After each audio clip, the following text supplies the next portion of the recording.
Good morning. हम लोग पिछले वीडियो में पार्ट 4 का प्रश्नोत्तर देखा था। आइए विचार करें। इसमें हमने 5 क्वेश्चनों का आंसर दिया था और हम लोग 5 क्वेश्चन को आंसर हम लोग जाना था। अगला इसमें आप लोगों का क्वेश्चन है 6ठा नंबर, बिरसा मुंडा कौन थे, उन्होंने जनजातीय समाज के लिए क्या किया। तो हम जानते हैं, मैंने बता चुका है पिछले वीडियो में कि बिरसा मुंडा छोटा नागपुर के एक जनजातीय समाज के थे और उन्होंने जर्मन मिशन हाई स्कूल से उन्होंने पढ़ाई की थी और वो थोड़े पढ़े लिखे थे।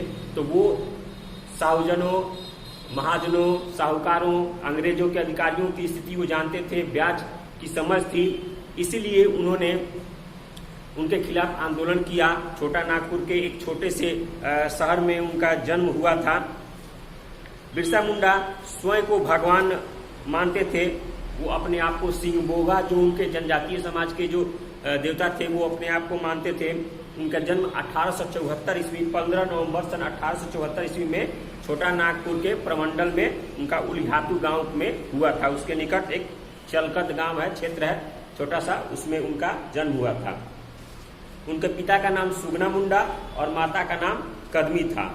उनके कुल देवता जो सिंहबोगा थे, उन्होंने कहा कि उनसे मेरी वार्ता हुई है, बात हुई है और वो अच्छे मार्ग पर चलने के लिए प्रेरित कर रहे हैं और उन्होंने मुझे अपना भगवान माना। और लोग जो बिरसा मुंडा जाति के जो थे, जनजातीय लोग थे उनके, वो बिरसा मुंडा को अपना पैगंबर मानने लगे। पैगंबर कहने का अर्थ है अपना भगवान, वो लोग उनको मानने लगे। हालांकि उस मुंडाओं के द्वारा जो विद्रोह हुआ बिरसा मुंडा के द्वारा, अंग्रेजों ने तो उसको दबा दिया, लेकिन फिर भी ये दबा नहीं और ये आगे चलकर भी ये होता रहा, आंदोलन होते रहे। उन्होंने अपने जाति की जो थी उनको तीर धनुष सिखाना शुरू किया। हालांकि जेल में बंद जब अंग्रेजों ने किया उनको, तो 2 जून 1900 ईस्वी को 2 जून 1900 ईस्वी को बिरसा मुंडा की हैजा की नामक बीमारी से उनकी मौत हो गई। तो उन्होंने जनजातीय समाज के लिए एक प्रेरणा रहे और उन्होंने एक प्रेरणा के माध्यम से नेतृत्व किया और जनजातीय समाज के लिए उन्होंने बहुत कुछ किया। दूसरा है, अंग्रेज संथालों का शोषण किस तरह किया करते थे। तो ये हम सभी जानते हैं कि अंग्रेज किसी भी जनजातीय समाज का शोषण किस तरह किया करते थे। ऐसे ऐसे कर्ज के नियम बनाए गए थे, ऐसे लगान की दरें तय की गई थी, जिससे कि कभी भी कोई भी जनजातीय समाज, संथाल हो या कोई भी हो, अपना कर्ज चुकता नहीं कर पाएगा और उसके एवज में या तो उनके यहाँ बधुआ मजदूरी की जाए और नहीं तो उनका अपना जमीन उनको बेच दिया जाए, गिरवी रख दिया जाए और कर्ज लेके अपना काम किया जाए। तो वो हर तरह से शोषण, मानसिक, शारीरिक, हर तरह से शोषण किया करते थे। उसके बाद है जादू नांग कौन था।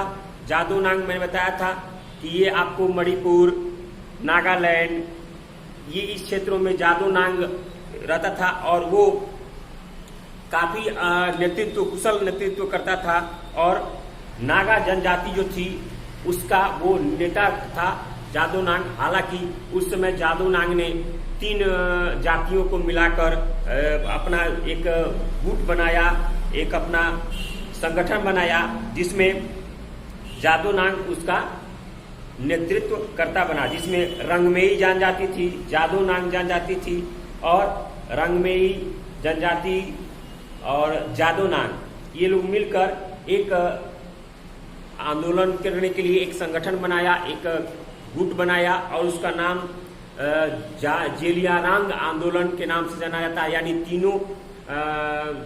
तीनों संगठनों का नाम मिलकर जेलियांग वो नाम रखा गया और उसी आंदोलन का वो नेता था आपको जादू नांग। और 1920 में ये जनजातीय जो तीनों जातियों को मिलकर जो नेता थे जादू नांग, उसने 1920 में हमला किया, विद्रोह किया और उसके अनुसार उसको एक झूठे केस में, फांसी केस में उसको फंसाकर उम्र कैद की सजा अंग्रेजों के द्वारा दी गई। उसकी आगे चलकर यही आंदोलन भारतीय राष्ट्रीय कांग्रेस का आंदोलन जो था, जो गांधी जी के नेतृत्व में चलाया जा रहा था, सविना अवज्ञा आंदोलन, उसमें ये आंदोलन जुड़ गया। उसके बाद है जनजातीय विद्रोह में महिलाओं की भूमिका का वर्णन करें। जनजातीय विद्रोह जो होते थे उसमें जनजातीय समाज के जो औरतें होती थी, महिलाएं होती थी, वो भी बढ़ चढ़कर हिस्सा लेती थी। क्योंकि जनजातीय समाज की संख्या कम थी और इसलिए जैसे भी हो हर लोग अपने जनजातीय समाज के लिए, उनके उत्थान के लिए, उनके अधिकारों के लिए वो हर तरह से लड़ते थे। सभी लोग उसके लिए लड़ते थे। हम लोग जानते हैं कि जादो नाग की जो भतीजी थी, 13 वर्षीय चचेरी बहन जो थी गिंडालुयू, वो एक औरत थी और गिंडालुयू ने इस आंदोलन को, जयलियारांग जो आंदोलन था उसको आगे बढ़ाया था। एक भूमिगत आंदोलन चलाया था। भूमिगत आंदोलन की योजना बनाकर नागा राज्य की स्थापना का प्रयास किया था। हालांकि आज़ादी के बाद भी वो थी जेल में बंद। आज़ादी के बाद उनको छोड़ा गया और नागा जाति के लिए कई तरह के नियम बनाए गए।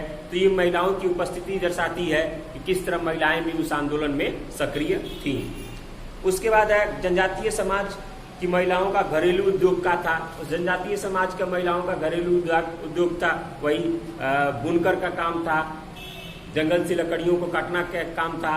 उसके बाद बहुत सारे ऐसे बांस से बने हुए बर्तन, लकड़ी से बने हुए कुछ औजार, इस तरह से वो लोगों का काम था। घर में चटाई बिनना, कुछ दरी बिनना, ये सारे काम घर की महिलाएं करती थी और वो उसको बाजार में बेचकर मुनाफा, अपना जो भी लाभ होता था वो कमाती थी।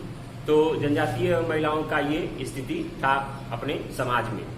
तो ये आपका क्वेश्चन भी समाप्त हो गया। आप इसको लिख सकते हैं अपने नोटबुक में। अगले वीडियो में हम अगले चैप्टर के साथ मिलेंगे, 5 लेसन के साथ। धन्यवाद।